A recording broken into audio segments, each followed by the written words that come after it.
Is it possible to prepare the profit and loss account and the balance sheet from the incomplete book of accounts kept by the trader? Do you agree? और कैसे कैसे बनता है? तो देखो, हम agree तो करते हैं, हम बनाएंगे भी, और ये यस। तो उसके लिए सबसे पहले क्या करना पड़ता है? उसके लिए पहले हमें बनाना पड़ता है ओपनिंग स्टेटमेंट ऑफ अफेयर, जिससे हम क्या निकाल सके? Opening capital. ठीक है। फिर हमें क्या बनाना पड़ेगा? Cash book. ठीक है, फिर हमें क्या बनाना पड़ेगा?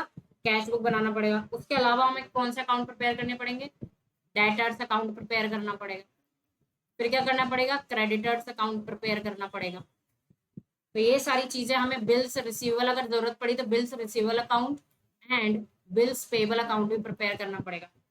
ठीक है, तो ये सारी चीजें हमें जो है पे करनी पड़ेंगी। हमें निकालनी पड़ेगी हमें टोटल सेल्स कितनी हुई है एंड टोटल परचेजेस कितनी हुई है, क्योंकि अगर हम बना रहे हैं सारी चीजें और फाइनल अकाउंट्स हमें जो है फिर बनाने हैं।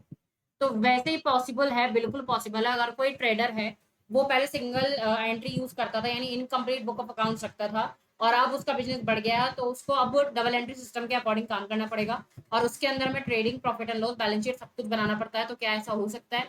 बिल्कुल हो सकता है, लेकिन उसके लिए हमें बहुत सारी चीजें निकालनी पड़ती हैं, क्योंकि इनकम्प्लीट बुक ऑफ अकाउंट्स का मतलब ही ये है कि वहां पर बहुत सारी चीज इनकम्प्लीट होती है, हमें कंप्लीट करनी होती है।